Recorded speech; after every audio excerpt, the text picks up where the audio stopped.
जाति जनगणना इस हाउस में, इस सदन में पास करके हम आपको दिखाएंगे। सभापति जी, जिसकी जात का पता नहीं वो गणना की बात करता। जितना मेरा आप लोग इंसल्ट करना चाहते हैं आप खुशी से करिए, आप रोज करिए, मगर एक बात मत भूलिए, जाति जनगणना को हम यहाँ पास करके दिखाएंगे। इनसे ये पूछना चाहता हूँ, आपने जाति कैसे पूछ ली है बताइए बस। आप जाति कैसे पूछ सकते हैं? आप बताएं, जाति कैसे पूछ सकते हैं आप? हाल ही में देश की राजनीति में फिर से जोरदार उबाल आ गया। संसद में जब से नेता प्रतिपक्ष राहुल गांधी ने जाति जनगणना को लेकर बड़ा ऐलान करते हुए कहा कि वे जाति जनगणना करवा कर रहेंगे, तब से ही सरकार में बड़ी हलचल सी मची हुई है। वैसे तो राहुल ने अपने लगभग सभी चुनावी भाषणों में जातिगत जनगणना की बात उठाई है। कांग्रेस ने बकायदा अपने घोषणा पत्र में जाति जनगणना को कराने का ऐलान भी कर दिया था, लेकिन अब जाति जनगणना की बात संसद में भी उठ जाने से भारतीय जनता पार्टी को अपनी जमीन फिर से खिसकने का डर सताने लगा है। ठीक उसी तरह जैसे संविधान के मसले पर भाजपा घिर गई थी, अब भाजपा इसी जातिगत जनगणना के मुद्दे की काट ढूंढने में लग गई है और इसने इसी हड़बड़ाहट में विपक्ष को बैठे बिठाए एक और मुद्दा दे दिया। जातिगत जनगणना पर राहुल के ऐलान के बाद भाजपा ने पहला सेल्फ गोल मंगलवार को किया। पूर्व मंत्री अनुराग ठाकुर ने राहुल पर विवादित बयान देते हुए कहा कि जाति वे पूछ रहे जिनकी खुद की जाति का कोई अता पता नहीं है।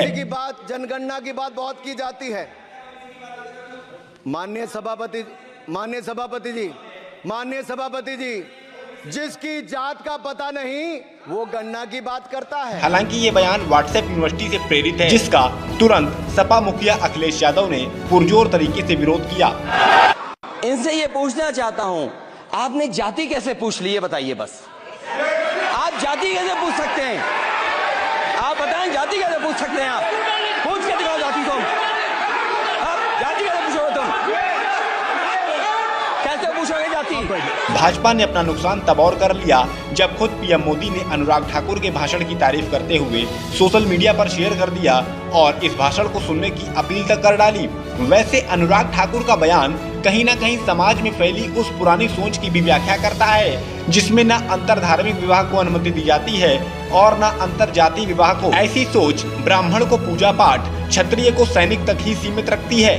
वैसे जब हाल ही में यूपी में मुस्लिम लोगों की पहचान के लिए दुकानों, होटलों और ठेलों पर नाम लिखने का आदेश आया था, तभी से ये अंदेशा था कि अब बात जाति तक भी आ सकती है और अब हुआ भी वैसा ही, वो भी भरी संसद में। बात जातिगत जनगणना की हो रही है तो समझना जरूरी है कि इससे जाति के नाम पर होने वाले उत्पीड़न और भेदभाव को खत्म करने में मदद मिल सकती है। इससे आंकड़े सामने आएंगे कि देश में पिछड़े दलित लोगों की आबादी कितनी है और सरकारी योजनाओं का लाभ किसको कितना मिल पा रहा है, शिक्षा, व्यवसाय आदि क्षेत्रों में उन्हें कितना लाभ मिल रहा है। और इस एक गंभीर सवाल का भी जवाब मिल सकता है कि अब किन जातियों को आरक्षण की वास्तव में जरूरत है और कौन अब समाज की मुख्यधारा में रेस लगाने के लिए तैयार हो चुका है। अलग अलग राज्यों में जिस तरह आए दिन अलग अलग तबकों के लिए आरक्षण की मांग की जाती है, जातिगत जनगणना से ये सिलसिला भी खत्म हो सकता है। यानी राहुल गांधी ने जातिगत जनगणना के जरिए एक गंभीर समस्या के इलाज का रास्ता बताया है। हो सकता है कि इसमें भी कमियां हो। ऐसे में भारतीय जनता पार्टी इसकी कमियों को उजागर करे तो इससे देश और समाज का भला हो सकता है, लेकिन अगर जातिवादी टिप्पणी की जाएगी तो इससे समाज का भला तो दूर की बात है, अलग अलग वर्गों के बीच तकरार बढ़ सकता है।